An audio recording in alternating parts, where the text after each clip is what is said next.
Hello friends, இந்த வீடியோவில் சிம்பிளாக சாம்பார் எப்படி வைக்கிறதுன்னு பார்ப்போம். ஃபஸ்ட்டு பாத்திரம் வச்சு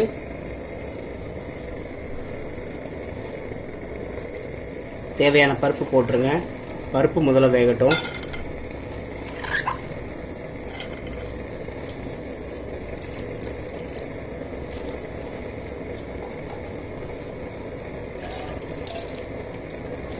கொஞ்சமாக பண்ணுறதுனால நான் இந்த பாத்திரத்தில் பண்ணுறேன். சாம்பார் உங்களுக்கு கட்டியாக வேணும்னா கொஞ்சம் நிறையா போடுங்க. கொஞ்சம் தண்ணியாக இருந்தால் எனக்கு பிடிக்கும் அப்படின்னு நினச்சிங்கன்னா பருப்பு கம்மியாக போட்டுங்க. பருப்பை பொறுத்து தான் சாம்பாரோட கன்சிஸ்டன்சி வரும். இதுலேயே மஞ்சத்தூள், ஜீரகம், பூண்டு இதெல்லாம் போட்டுருங்க. இதெல்லாம் இருந்தால் போடுங்க, இல்லைனா தேவையில்லை. பருப்பு மட்டும் இருந்தால் மெயின் இன்க்ரீடியன்ஸ் தான் பருப்பு. ஸோ பருப்பு மட்டும் இருந்தாலும் ஓகே. இல்லை ஜீரகம், பூண்டு, பெருங்காயம் இதெல்லாம் இருந்தால் கொஞ்சம் கொஞ்சம் ஆட் பண்ணிக்கோங்க. நான் அதெல்லாம் கொஞ்சம் போட போகிறேன்.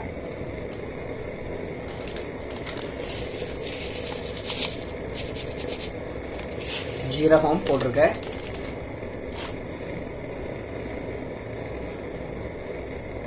பூண்டு,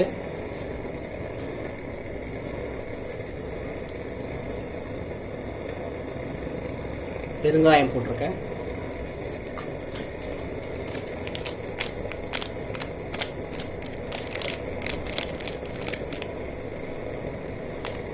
மஞ்சத்தூள்,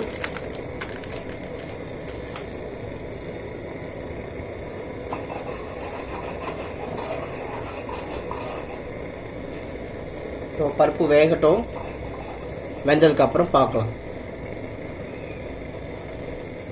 பருப்பு வெந்ததும் காய்கறிகள் இருந்தால் போட்டு புளி கொஞ்சம் ஊற்றி இறக்கிட வேண்டியதான். அவ்வளோதான் ஃப்ரெண்ட்ஸ். பார்ப்போம். பருப்பு வெந்ததும் பார்ப்போம். பருப்பு நல்லா வெந்துருச்சு பாருங்கள். நம்ம கொஞ்சமாக பருப்பு போடுறதுனால சீக்கிரமாக வெந்துடும். நீங்கள் இதை வச்சுட்டு போய் ப்ரெஷ் பண்ணிட்டு வந்தேன். அதுக்குள்ளே போய் பருப்பு நல்லா வெந்துருச்சு பாருங்கள். இந்த கரண்டிலேயே நீங்கள் மேஷ் பண்ணிக்கோங்க. குக்கரில் தான் வைக்கணும் அப்படின்லாம் எதுவும் இல்லைங்க. நீங்கள் ஓப்பன் பேனில், அதுக்கு தான் நான் இந்த தால் வாங்கியிருக்கேன், மசூர் தால். இந்த துவரம் பருப்பு கொஞ்சம் லேட் ஆகும். அது கொஞ்சம் பெருசாக இருக்கனால அது லேட் ஆகும். இந்த மசூர் தால் வந்து கொஞ்சமாக போட்டு சீக்கிரமாக பண்ணிக்கலாம். நீங்கள்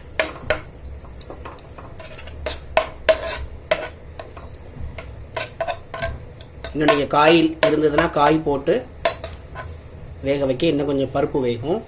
இல்லை உங்ககிட்ட காய்கறி இல்லைன்னா இதுலையே புளி ஊற்றி சாம்பார் தூள், மஞ்சள் தூள் போட்டு கொதிக்க வச்சு இறக்கிடுங்க. என்கிட்ட கொஞ்சம் முன்னாடி வாங்கின காய்கறிகள் இருக்குது. கத்திரிக்காய், பாவக்காய், வெங்காயம், தக்காளி இது எல்லாத்தையுமே போட்டுறேன் நான் பருப்பில்.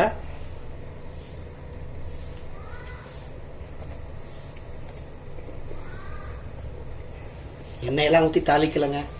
அந்த பாத்திரத்திலேயே வேக வச்சுட்டு அதிலேயே வச்சிட வேண்டியதான். சாம்பாரில் பாவக்காய் போடுவாங்களான்னு கேட்காதீங்க. என்கிட்ட ஒரே ஒரு பாவக்காய், அது ஒரு 4-5 துண்டு தான் வந்திருக்கு. ஸோ அதை வீணாக்க வேண்டாமேன்னு இதில் போட்டிருக்கேன். அடுத்து தக்காளி நல்லா பழுத்த தக்காளி இருக்குது என்கிட்ட. அதனால் அதை வந்து மேஷ் பண்ண மாதிரி அப்படியே போட்டுக்கிறேன். ஏன்னா அதை கத்தியில் கட் பண்ணும்போது அது எல்லாம் சாறு எல்லாமே வீணாக போயிடும். அதுக்காக அப்படியே முழு தக்காளி நல்லா பழுத்திருக்கு இப்படியே மேஷ் பண்ணி போட்டுக்கிறேன். ஸோ சாம்பார் பார்த்திங்கன்னா ட்ரெடிஷ்னல் ஒரு டிஷ்ஷுங்க. எனக்கு ரொம்ப பிடிக்கும், எல்லாருக்குமே பிடிக்கும். அதுக்கு தான் செஞ்சு காமிக்கிறேன். கண்டிப்பாக நீங்களும் செய்யணும். இதெல்லாம் போட்டுட்டு தண்ணி ஊற்றிடுங்க. காய்கறிகள் வேகிறதுக்காக கொஞ்சம் தண்ணி ஊற்றி கொதிக்க விடணும். சப்போஸ் நீங்கள் காய்கறிகள் போடலை அப்படின்னா அந்த மல்லித்தூள், சாம்பார் தூள், புளியோட பச்சை வாசனை போகிறதுக்காக கொதிக்கணும் இல்லையா, அதுக்கு நீங்கள் தண்ணி ஊற்றி தான் ஆகணும். இந்த சாம்பார் பொறுத்தவரை பார்த்திங்கன்னா பருப்பு தண்ணி, புளி தண்ணி, அந்த உப்பு, அப்புறம் அந்த மசாலா தூளோட வாசனைகள், பெருங்காயம், கருவேப்பிலை இதெல்லாம் சேர்ந்து வர வாசனை தான் உங்களுக்கு வீடே மணக்கும். இதெல்லாம் கரெக்டாக இருந்தால் தான் நீங்கள் செய்கிற சாம்பார் வந்து தெருவே மணக்கும். சம்டைம்ஸ் நீங்கள் எடுத்துகிட்டு போகிறீங்க லஞ்ச் பாக்ஸு, ஆஃபீஸில் திறக்கும்போது அந்த வாசனை ஆஃபீஸ் ஃபுல்லாக வருங்க. நம்ம விருப்பப்பட்டு பண்ணுற எந்த வேலையுமே சக்ஸஸ் தாங்க, அதில் எந்த டவுட்டுமே இல்லை.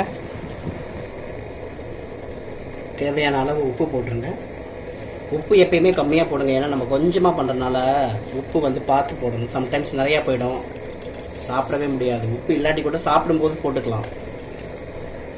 அந்த மாதிரி ஆயிருக்குங்க எனக்கு எவ்வளவோ நேரம். உப்பு வாயில் வைக்க முடியாது, ஆனால் சமைச்சு முடிச்சு பசி நேரம் என்ன பண்ணுறது, அப்படியே அட்ஜஸ்ட் பண்ணி அழுகையே வந்துடும். ஒவ்வொரு நேரம் உப்பு ஜாஸ்தி போயிடுச்சுன்னா சாப்பிடவே முடியாது. உப்பு கம்மியாக போட்டுக்குங்க. பத்தலைன்னா சாப்பிடும்போது கூட கொஞ்சம் கொஞ்சம் தூள் உப்பு போட்டுக்கலாம். அப்புறம் மல்லித்தூள், சாம்பார் தூள் போட்டு மூடி வச்சிட்டிங்கன்னா, மூடி வைக்க வேணாம், இது பருப்பு இருக்கனால பொங்கும். காய்கறிலாம் வெந்தது இறக்கிடுவோம்.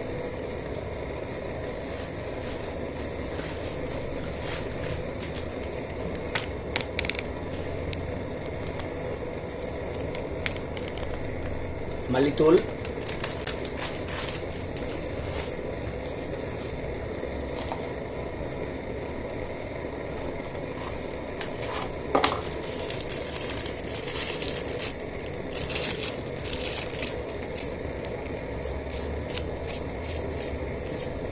சாம்பார் தூள், கருவேப்பிலை. இந்த கருவேப்பிலை பார்த்தீங்கன்னா அந்த தெரு முனையில் ஒரு வீட்டில் வச்சுருக்காங்க. நான் அதை வரும்போது போகும்போது ரெண்டு எனக்கு பறிச்சுக்குவேன். உங்கள்கிட்ட இருந்தால் போடுங்க, இல்லைன்னா ஒன்றும் ப்ராப்ளம் இல்லை. கருவேப்பிலை,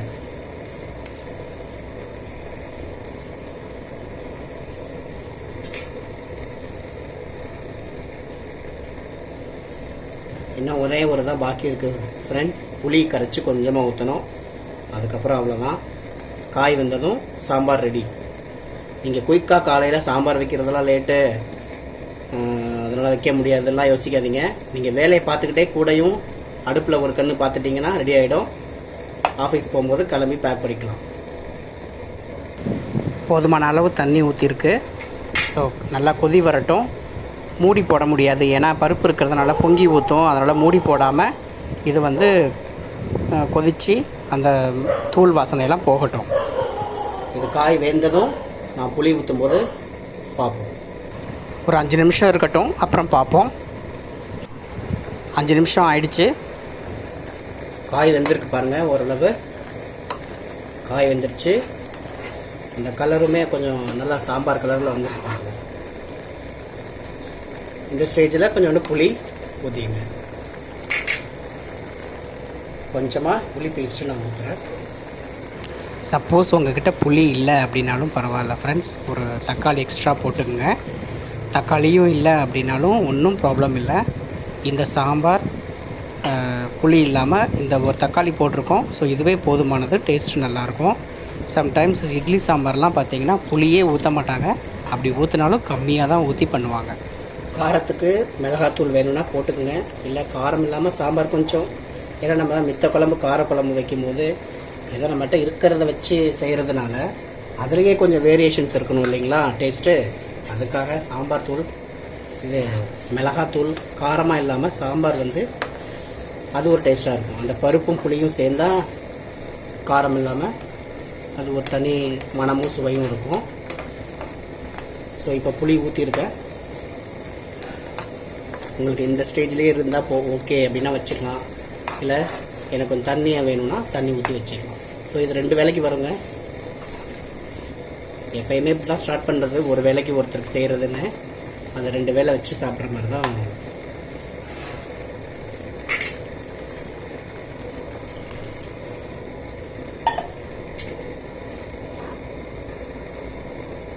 இந்த அளவு இருந்தால் ஓகே.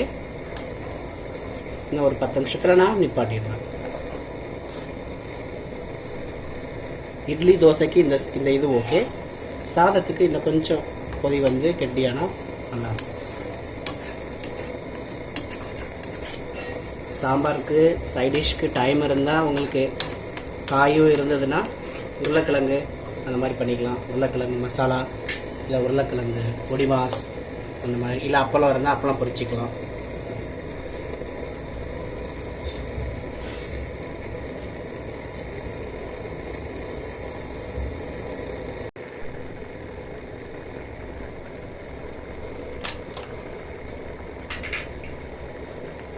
சாம்பார் கம்ப்ளீட்டாக ரெடி ஆகிடுச்சு ஃப்ரெண்ட்ஸ். பாருங்கள், நல்லா வெந்திருக்கு காயெல்லாம். இந்த கன்சிஸ்டன்சி எனக்கு போதும். அதனால் இதோட ஆஃப் பண்ண போகிறேன். கருவேப்பிலை போட்டு மூடி வச்சுருங்க. நல்லா வாசமாக இருக்கும். இன்னொரு வீடியோவில் பார்ப்போம். ரொம்ப நன்றி ஃப்ரெண்ட்ஸ். தேங்க்யூ.